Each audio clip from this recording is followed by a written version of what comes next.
세 번째 시간 시작하겠습니다. 매매에서부터 볼게요. 매매에서부터 제가 임대차라고 말을 한 것 같은데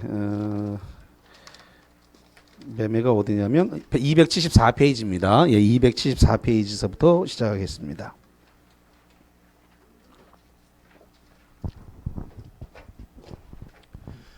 자, 그러면은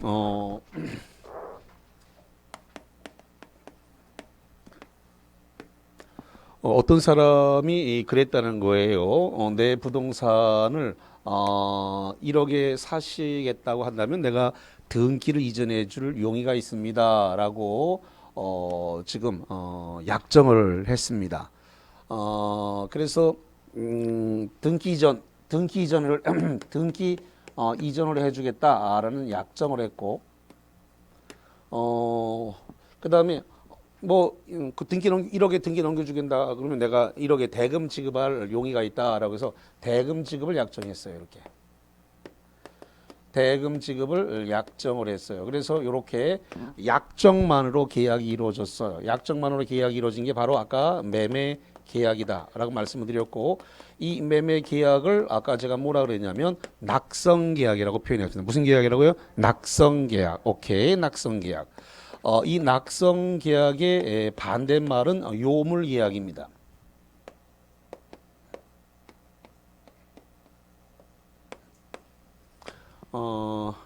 조금 전에 쉬는 시간에 이번 시험에 민법을 갖다가 70점 맞아가지고 고맙다고 손님 한 사람 데리고 왔네.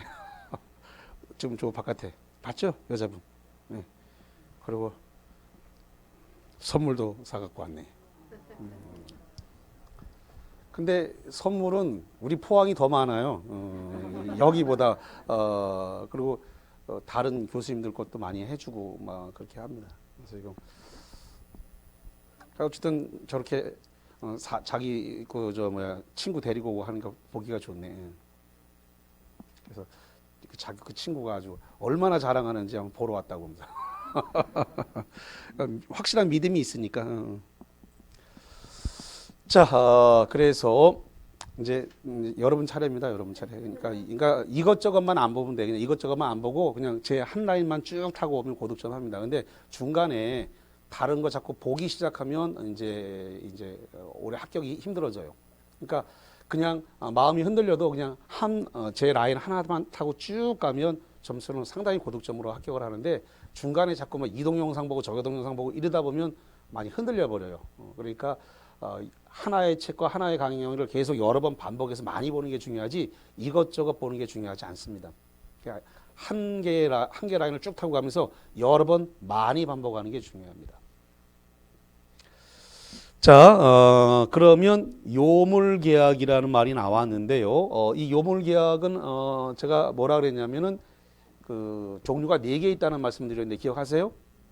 어떻게 4개? 이 복습을 안 한다니까. 복습을 너무 안 해. 이 포항 같은 박살나서 이 정도 이렇게 조용하지도 않지만 내가 이렇게 잔소리 할 필요도 없어요. 포항 같으면 그래서 쫘라락 불러낸단 말이에요. 이게 보통 웬만한 학원 3월달, 4월달 수준으로 확 불러내는데 이게 너무 조용하단 말이에요. 이게 지금 공부를 안 하고 있다는 거예요. 이걸 다른 말로 얘기하면 느긋하다는 건 느긋하다. 자, 요물계약은 내가 현대계보라고 이미 해드렸어요. 뭐라 한다고요? 현대계보 이렇게 해드렸습니다. 현대계보 요물계약. 자, 낙성계약은 말로 이루어졌다. 승낙하면 계약이 뭐 한다고요? 성립. 그러니까 등기 이전이나 대금을 지급해야 되는 게 아니고 약정만으로 성립했다는 거. 뭐만 하고요? 약정. 말로만 이루어졌다. 실제로 등기 이전이나 대금을 지급하지는 않고 말로 이루어졌다. 승낙만 하면 바로 계약이 이루어졌다. 그러니까 등기 이전과 대금 지급은 없어요. 그냥 말로 이루어졌기 때문에 낙성계약이다. 이렇게 보면 되겠습니다. 그런데 말로 이루어진 계약은 말로 깨버릴 수가 있죠? 불안하니까. 그러니까 뭐라 그러냐면 계약서 씁시다. 이렇게 되는 거죠. 그래서 이제 계약서를 씁니다. 계약서를 작성을 해요.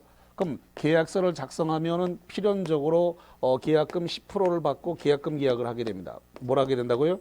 계약금 계약. 계약금 계약이 들어오게 돼요. 그럼 여기에 해당되네요. 계약금 계약.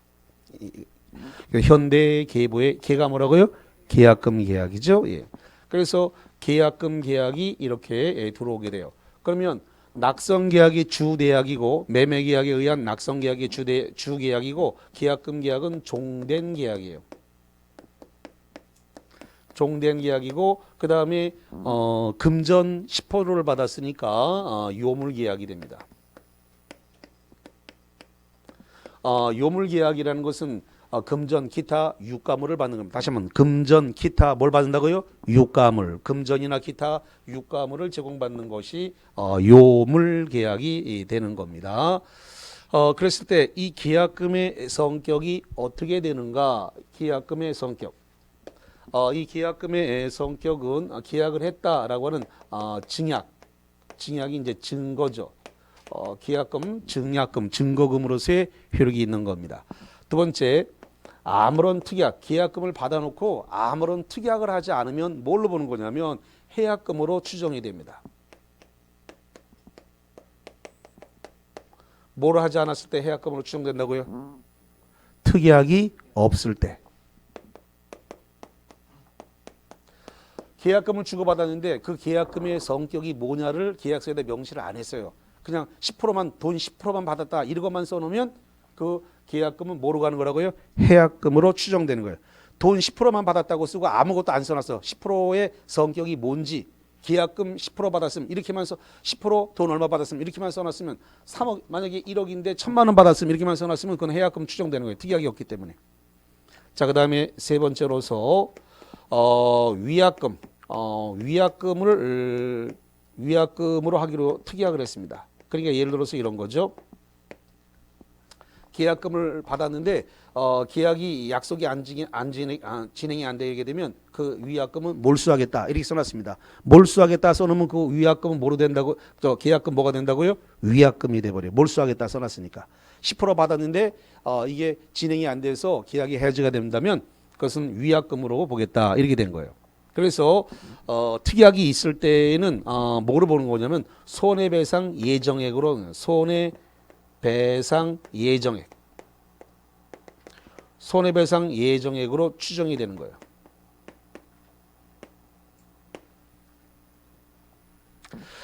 자, 그래서 여기와 관련돼서 이렇게 정리를 했습니다. 자, 그러면 프린트물과 관련해 가지고 좀 보겠습니다.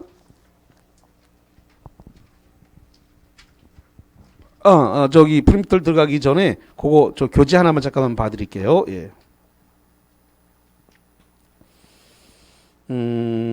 어딜 보시냐면은 거기 274페이지에 그 조문을 좀 볼게요. 조문. 그 274페이지 꼭대기에 조문 563조라고 하는 조문을 좀 볼게요. 매매의이다. 매매는 당사자 일방이 재산권을 상대방에게 이전할 걸 약정하고 약정 동그라미 약정하고 등기 이전을 약정했어요. 상대방은 대금 지급할 걸 약정 동그라미다. 그래서 약정만으로 성립하는 계약. 그래서 무슨 계약이라고 써놨어요? 낙성 계약이다. 법조문에는 낙성 계약이라는 말이 있다 없다? 없다. 이 저자가 친절하게 낙성 계약이라는 말을 써줬을 뿐이지 법조문에는 낙성 계약이라는 말이 없어요. 그냥 지급할 걸 약정함으로써 성립하는 계약이다. 이렇게만 돼 있어요. 그러니까 낙성 계약은 이 저자의 주석이에요. 그러니까 친절하게 그냥 써준 거예요. 법조문에는 없어요. 그러니까 약정만으로 저기 지금 제가 써게 해놨습니다. 약정만으로 성립되는 계약을 뭐라고 표현한다고요? 낙성 계약. 그러니까 실제로 등기 이전이나 대금 지급은 없었어요. 자, 그 다음에 오른쪽으로 가봅니다. 오른쪽 275페이지입니다. 275페이지 두 번째 가운데 박스 밑에 계약금의 성질이라고 하는 말이 나와 있습니다. 거기 보니까 종된 계약이다 이렇게 되어 있습니다. 종된 계약 1번에 종된 계약 그 다음에 2번에 뭐라고 써놨어요? 요물 계약이다 이렇게 되어 있습니다. 좋습니다. 그래서 거기까지 관련된 내용이 나왔는데 일단은 그러면 프린트물을 가지고 좀 정리를 해보겠습니다. 자, 프린트물 메일 정리부터 가지고 한번 보시죠. 15번이 되겠습니다. 15번. 매매는 당사자 일방이 재산권을 상대방에게 이전하고 상대방이 대금을 지급함으로써 효력이 생긴다. OX. 이쪽 친구. 왜 X했을까? 일단 답은 맞아. 일단. 응? 맞아요, 맞아. 지금 거기 문제 15번을 보면 상대방에게 이전하고 아니죠. 이전을 약정하고 상대방이 대금을 지급함으로써가 아니라 지급을 뭐 하는 거예요? 약정함으로써. 그러니까 낙성 계약이기 때문에 실제로 거기 재산권을 이전하고 대금을 지급해야 되는 게 아니고 말로 이루어진 거니까 약정만으로 성립하는 거란 말이에요. 매매라는 것이. 다시 한번 매매 계약은 뭘로 성립한다고요? 약정만으로 말로 이루어지는 거니까 말로. 그러니까 거기처럼 재산권을 이전하고 대금을 지급하고 이렇게 된 건 다 지급이 이루어진 거기 때문에 이거는 매매 계약이 아니에요. 그래서 매매 계약은 낙성 계약으로 말로 이루어지는 거란 말이에요. 그래서 X가 된 거예요. 조심하셔야 돼. 아까 조문에서 한번 확인하셨죠? 아니 저기 274페이지 조문 거기 563 조문에서 약정 두 개 다 동그라미 쳤잖아요. 그래서 조문에서 내가 역부로 다 찾아서 다 봐드린 거란 말이에요. 그래서 상대방의 재산권을 이전하고 대금을 지급하고가 아니라 재산권 이전을 약정하고 대금 지급을 약정하고 약정만으로 성립하니까 낙성계약이다. 생각보다 이거를 학생들이 되게 많이 놓치세요. 이거를 갖다가 머릿속에 이상하게 들어서 그래. 빨리 빼야 됩니다. 그걸. 자, 그 다음에 16번을 볼게요. 16번. 당사자 사이에 별도의 특약 없이 특약 없이 단순히 계약금을 수수한 것에 불구한 경우 수수가 뭐냐면 주고받았다는 겁니다. 수수가 뭐라고요? 주고받은 거예요. 수수한 것에 불구한 경우에 그 계약금은 해약금으로 추정된다. OX. 왜 오냐면 이렇게 되어 있습니다. 특약이 뭐 한다고 줬어요? 없다. 특약이 없다고 줬단 말이에요. 특약이 없으면 뭐로 추정되는 거예요? 해약금으로 추정되는 거예요. 특약을 아무것도 안 했다. 돈을 주고받기만 했는데 계약금을 주고받았는데 특약이 없으면 해약금으로 추정되는 거예요. 그래서 5가 되는 거예요.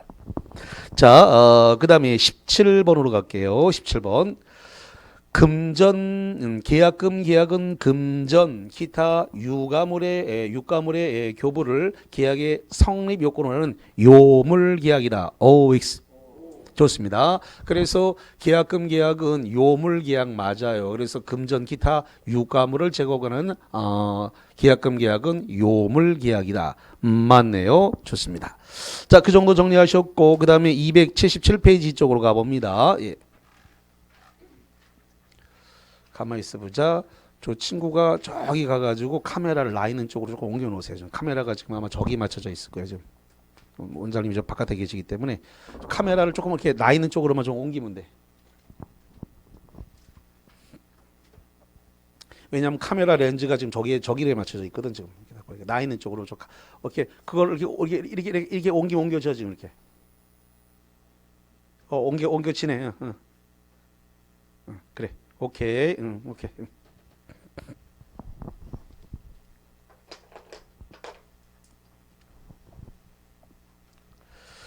자, 이제 뭘 볼 거냐면은 매도인의 담보 책임에 관해서 보려고 합니다. 매도인의 담보 책임.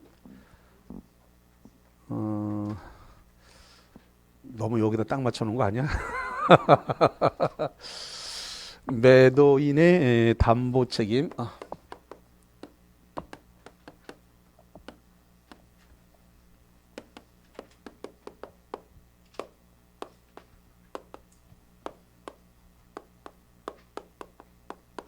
매도인의 하자담보 책임입니다. 하자담보 책임이다.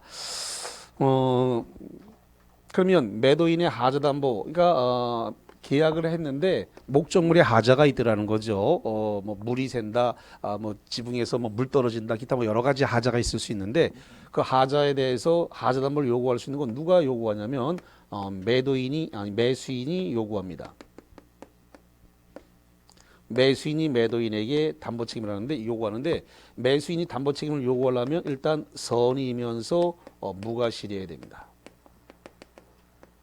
자, 선의의 뜻이 뭘까요? 선의가 모른다. 뭘 모르는 거예요? 하자가 있다는 걸 몰랐죠.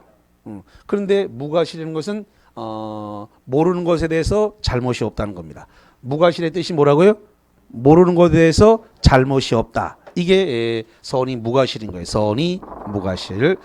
그래서 선의 무과실의 매수인이 매도인에게 담보 책임을 주장할 수가 있는데 이 담보 책임을 주장할 수 있는 것은 어떤 거를 주장할 수 있느냐라고 했을 때 이제 이런 거예요. 일단은 손해배상 해달라라고 손해배상을 청구할 수 있다는 겁니다. 그 다음에 계약 해제해달라 그래서 이 계약을 해제해달라고 요구할 수 있습니다. 그 다음에 대금 감액 깎아달라라고 해서 대금 감액을 요구할 수 있습니다. 그래서 매수인이 매도인에게 하자담보 책임을 요구할 수 있는 거, 이걸 줄여서 뭐라고 표현하냐면 이렇게 얘기합니다. 손해대 이렇게 얘기합니다. 자, 매도인한테 책임져라라고 요구하려고 하는데 그래서 세 가지를 요구할 수 있습니다. 뭘 요구할 수 있다고요? 손해대 이렇게 암기하시면 돼요. 손해대. 그래서 손해배상, 계약해제, 그 다음에 대금 감액 이렇게 세 가지를 요구할 수 있는데 매도인의 담보 책임은 이게 법정 책임이에요.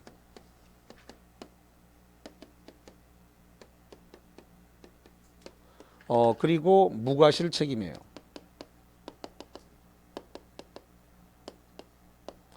무과실 책임이란 말이 뭐냐면 매도인에게 잘못이 없어도 책임져야 된다는 겁니다. 다시 한번 무과실 책임이 갖는 말은 매도인에게 잘못이 없어 책임져야 되고 이 매도인의 담보 책임은 법에서 정해놓은 책임이다. 예. 법에서 정해놓은 책임이다. 그래서 법정 책임이다. 이런 소리입니다. 매도인의 담보 책임은 법적 책임이고 무과실 책임이다. 이렇게 정리하겠습니다. 근데 특이사항은 뭐냐? 특이사항은 이 매도인의 하자담보 책임은 임의 규정이라는 겁니다. 이게 참 이게 임의 규정이다. 임의 규정. 임의 규정이기 때문에 뭐 할 수 있느냐 그랬더니 면책 특약을 할 수가 있다는 겁니다. 면책 특약.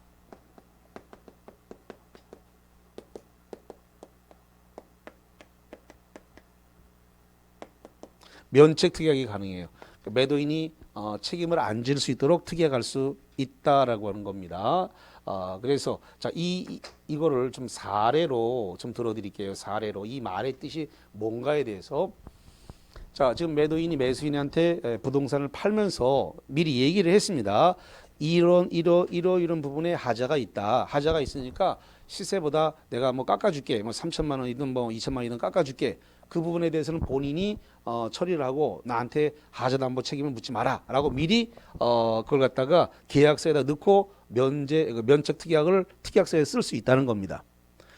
강행 규정이면 배제할 수 없는데 매도인의 하자담보 책임은 법정 책임, 무과실 책임에도 불구하고 임의 규정으로 돼 있어요. 임의 규정은 배제할 수 있어요. 그래서 매도인이 책임 안 진다라고 면책 특약을 할 수 있다라는 겁니다. 이게 아주 중요한 내용이에요. 면책 특약이 가능하다라고 하는 이 말이. 그래서 임의 규정이기 때문에 면책 특약이 가능하다라고 하는 거. 단 아까 제가 조금 전에 이러한 것에 하자가 있다라고 고지했나요? 했잖아요. 내가 조금 전에 이러한 부분에 하자가 있으니까 내가 시세보다 깎아줄게라고 고지했잖아 지금. 근데 알면서 고지를 안 하면서 면책 특약을 하면 그건 무효예요.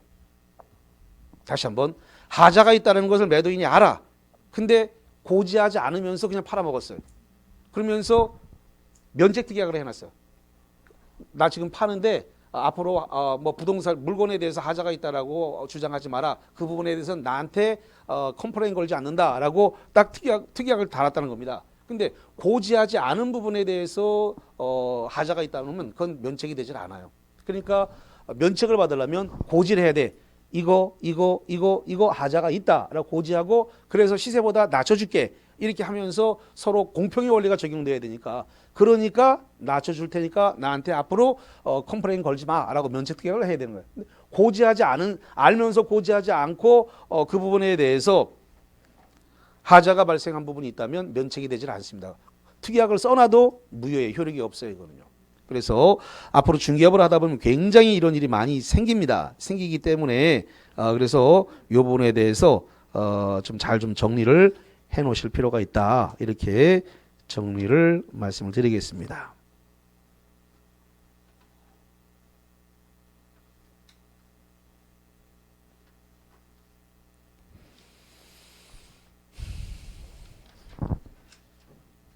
자, 그 정도 보시고 프린터블을 한번 볼게요. 그러면은 자, 프린터블 관련해 가지고 그 18번과 관련해서 보도록 하겠습니다. 18번입니다. 매도인의 담보 책임에 관한 민법 규정은 가로 규정이다. 가로 무슨 규정일까요? 임의 규정. 이 말 임의 규정 이게 중요한 겁니다.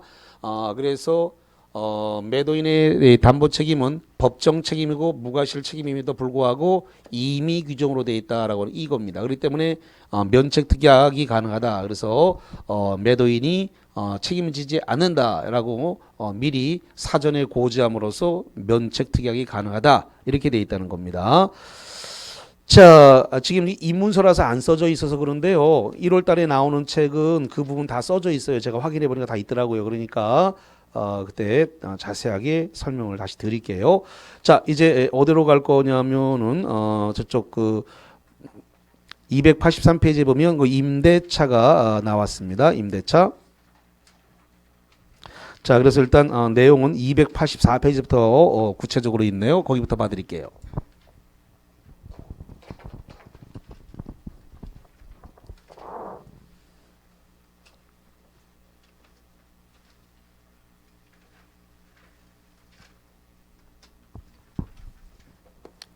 자, 임대차인데요. 임대차는 토지도 임대차를 할 수 있고 그 다음에 건물도 임대차를 할 수 있습니다. 토지, 임대차 둘 다 가능하다 이렇게 보겠습니다. 문제는 이 토지나 건물에 대한 임대차에 대해서 최소 기간, 이 최소 다른 말로 해서 최단 기간에 관한 규정 이거 없습니다. 그 다음에 최장 기간에 관한 규정도 없습니다. 그래서 임대차는 최단과 최장 둘 다 제한이 없다. 이렇게 정리하겠습니다. 자, 그 다음에 두 번째로서 요 임대차가 만약에 기간을 정하지 않았을 때는 어떻게 될 것이냐라는 겁니다. 만약에 기간을 정하지 않았다. 임대차에 대해서 기간을 정하지 않았다. 기간을 정하지 않았으면은 이것은 당사자는 언제든지 해제를 갖다가 계약에 대한 해지를 통고할 수 있습니다. 계약 끝내자 이렇게 통고할 수 있습니다. 자, 그러면 여기서 당사자라고 하는 말이 뭐냐면 임대인과 임차인 그런 소리입니다. 다시 한번 당사자의 뜻이 여기가 임대차이기 때문에 임대차의 당사자는 누구라고요? 임대인과 임차인을 가리키는데 당사자가 언제든지 해지 통고를 할 수 있기 때문에 만약에 임대인이 해지 통고를 했다. 임대인이 해지 통고를 하게 되면 통고한 때부터 6월이 경과가 돼 통고를 해서 임차인이 해지 통고 받으면 6월이 경과되면 임대차는 끝납니다. 자, 두 번째 요건 임대인입니다. 요건 임대인. 그다음에 요거는 임차인. 임차인이 해지 통고를 했다. 이렇게 되면 1월. 이 1월이 경과되면은 임차인이 임대인에게 해지 통고하고 임대인이 해지 통고를 받은 날로부터 1월이 경과되면 임대차는 끝납니다. 약정이 없는 임대차에서. 자, 그 다음에 세 번째에서 만약에 동산이다. 이게 동산이면 5일이 지나면 이거 기간이 따로 정함이 없으면 바로 해지가 됩니다. 그래서 기간에 정함이 없는 임대차는 당사자가 언제든지 해지 통고를 함으로써 끝낼 수 있다라는 겁니다. 자, 그 다음에 세 번째로서 이 임대차에 대해서 법정갱신이 일어날 수가 있습니다. 법정갱신을 다른 말로 얘기해서 묵시의 갱신이라 그래요. 같은 말입니다. 법정갱신, 묵시의 갱신 이렇게 됩니다. 법정갱신, 묵시의갱신은 요것은 말이죠. 기간 만료 후, 임대차 기간이 끝났습니다. 기간 만료 후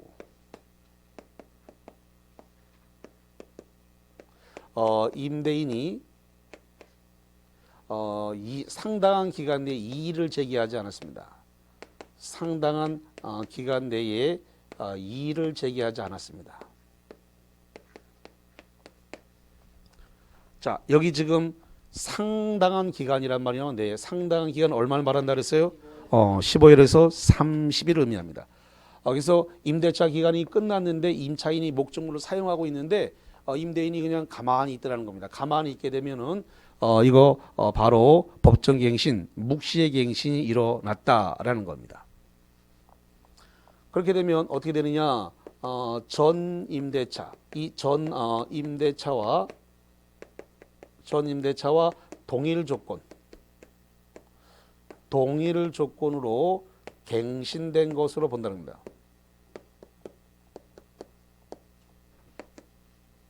전 임대차와 동일 조건으로 갱신된 것으로 본다라는 거죠. 여기서 이제 문제가 하나 있는데 뭐가 있냐면 다른 건 다 동일 조건으로 갱신이 됐는데 이 기간에 대해서만 예외가 있어요. 이 기간에 대해서는 이렇게 정함이 없는 임대차가 돼버립니다. 다른 건 다 동일 조건으로 갱신이 되는데 기간에 대해서는 뭐가 된다고요? 정함이 없는 임대차. 법정갱신 됐다 하더라도 그럼 만약에 임대인이 이 계약 끝냅시다라고 하면은 얼마가 지나면 끝난다고요? 임대인이 끝납시다라고 했으면 얼마가 지나면 돼요? 6개월이 지나면 끝나는 거예요. 그 다음에 이제 임차인이 법정갱신 되는데 임차인이 끝내십시다라고 얘기하면 1월이 경과되면 끝나는 거예요. 자, 이제 혼동스러울 수가 있는데요. 여기서 말하고 있는 임대차는 주택 임대차와 상가 임대차는 포함되지 않습니다. 다시 한번 여기서 말하는 임대차는 주택 임대차와 상가 임대차가 포함되지 않아요. 지금 저기 보니까 뭐라고 돼 있어요? 토지 건물이라고 돼 있죠. 다시 뭐라고 돼 있어요? 토지 건물 임대차예요. 여기 써놨잖아요. 시작을 토지하고 건물이라고. 그래서 주택하고 상가는 특별법을 따로 받아요. 다시 한번 주택하고 상가는 특별법을 적용하기 때문에 민법상 임대차를 적용하지 않고 특별법을 먼저 적용합니다. 그러면 기억을 할지 모르겠네. 자, 이거 못 맞춰도 괜찮습니다. 오늘 법정갱신, 묵시의갱신 나왔는데 요거 말고 한 번 더 봤습니다. 이미 이전에 2주 전에 한번 봤는데 어디서 묵시의갱신, 법정갱신을 봤을까요? 2주 전에 봤습니다. 어디? 전세권에서 봤습니다. 전세권에 법정갱신이 있어요. 그래서 거기서는 기간 만료 6월에서 1월 전까지. 다시 한번 기간 만료 뭐라고요? 6월에서 1월 전까지. 임대인이 갱신 거절, 조건 변경을 통지하지 않으면 전세권과 동일한 조건으로 갱신됐습니다. 어디서? 전세권에서. 오늘은 민법상 임대차는 6월에서 1월 전이 아니라 기간 만료 후 이렇게 돼 있어요. 잠깐 법정갱신이 민법에 모두 민사특별법까지 포함해서 4번 나와요. 4번 나오는데 그럼 전세권, 민법상 임대차, 이제 주택임대차, 상가임대차 이렇게 4번 있어요. 근데 고마운 것은 법정갱신, 묵시의갱신이 4번 중에서 3번이 같게 돼 있어요. 3개가 같다, 3개.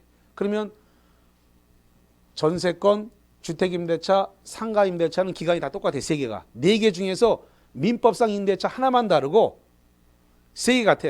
전세권, 주택임대차, 상가임대차는 기간 만료 6월에서 1월 전까지. 얼마에서 얼마라고요? 6월에서 1월 전까지.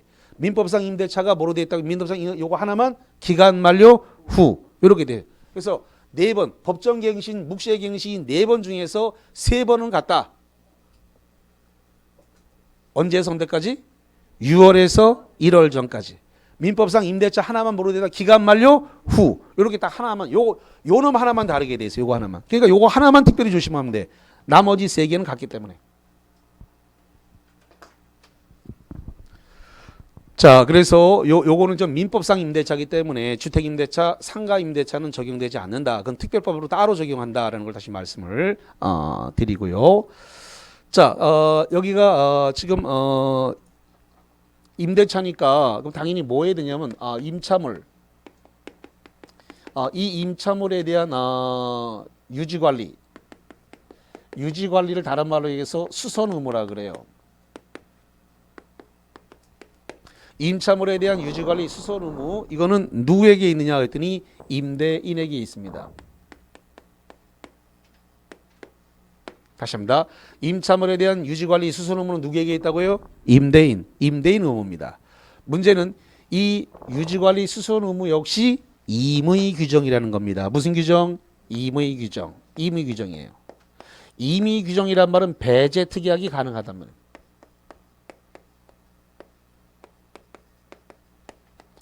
배제 특약이란 말은 면책 특약이 가능합니다.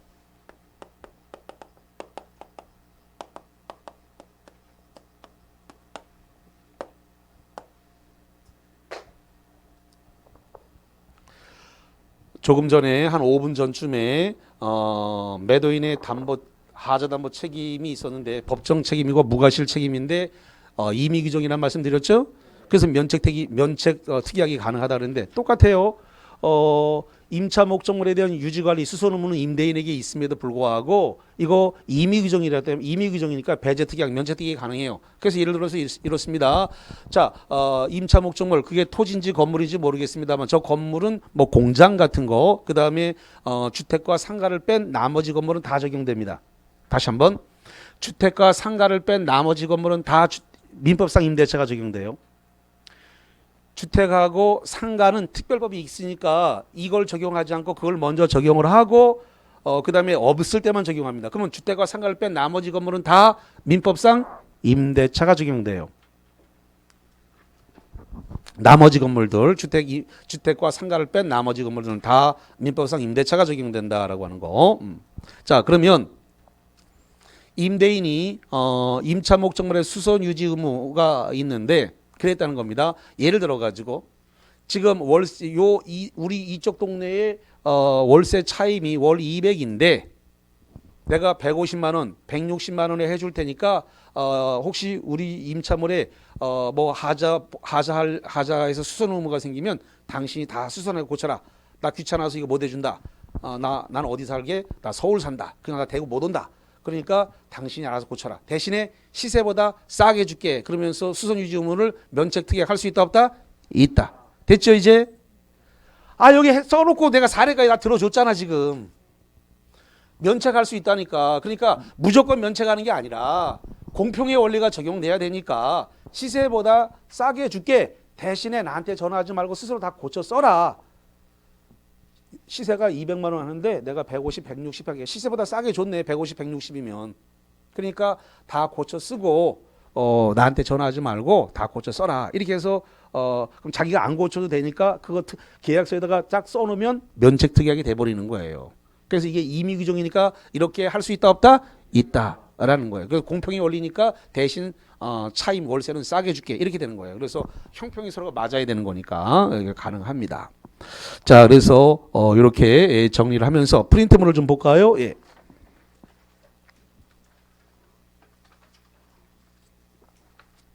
자, 19번 가겠습니다. 19번. 임대차 기간에 약정이 없는 때에는 당사자는 언제든지 계약의 해지를 통고할 수 있다. OX. 그렇습니다. 여기 써놨네. 지금 기간의 정함이 없으면 당사자는 언제든지 뭐 할 수 있다고요? 해지 통고할 수 있다. 5입니다. 자, 그러면 잠깐만 제가 이 부분에 대해서 법조문을 찾아서 확인해 드리겠습니다. 284페이지를 한번 가볼게요.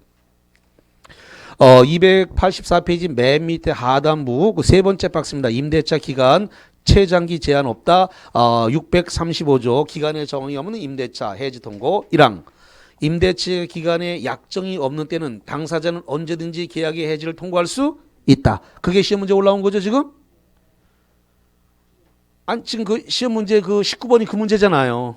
예. 그래서 언제든지 해지 통고할 수 있다. 그래서 235조 1항 요거잖아요. 요거 당사자는 언제든지 해지 통고할 수 있다. 그래서 여기가 지금 여기가 시험 문제 나온 거란 말이에요. 여기 있냐 없냐 기간을 물어본 게 아니고 있냐 없냐만 물어본 거예요. 있다. 그래서 있다. 그 밑에 보니까 뭐라고 되냐면 2항 상대방은 전항의 통고를 받은 날로부터 다음 기간이 경과되면 해지 효력이 생긴다.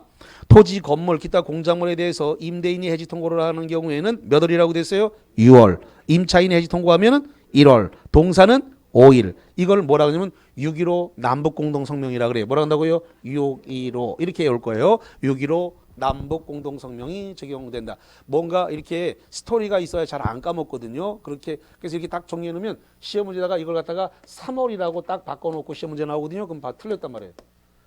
3.15가 아니라 6.15야 6.15. 그래서 시험 문제를 꼭 3월로 바꿔놔 이거를 3월로. 그러니까 6.15 남북공동성명이다 이렇게 딱 기억을 하고 있어야 6월 15일 날 남북공동성명이 정말 있었어요. 옛날에 6.15 남북공동성명이 정말 있었거든. 그러니까 6.15 남북공동성명이라고 딱 기억을 하고 있어야 3.15로 바꿔놓으면 3.15는 부정선거가 있었던 날이야. 이승만 정권 하에서 부정선거가 있었다. 그건 3.15야 3.15. 그러니까 3.15 그럼 틀린 거야. 3.15가 아니라 6.15.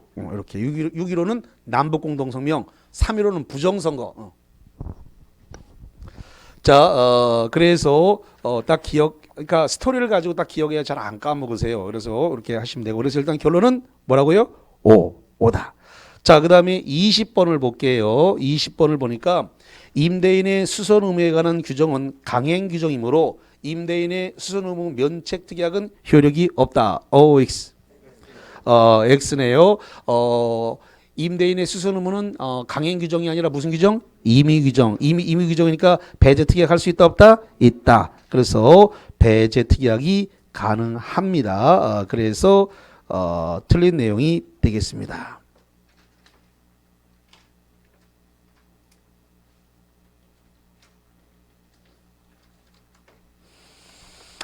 자, 그래서 이제 거기까지 이 관련 내용을 갖다가 쭉 정리를 했습니다. 자, 오늘은 여기까지 해서 11월, 12월 과정 민법 종강을 하도록 하고요. 1월 달에 오실 때는 11월, 12월 강의에서 두 주치를 보고 오시기 바랍니다. 11월 첫째 주 강의, 11월 둘째 주 강의까지 보고 1월 달에 오세요. 예? 예. 그래서 조금 난이도가 11월 달보다는 조금 높여서 들어갈 거니까 보고 와서 대답을 좀 빡빡빡 불러내 줬으면 좋겠습니다. 예, 그래서 자, 오늘 여기까지 합니다. 자, 수고하셨습니다.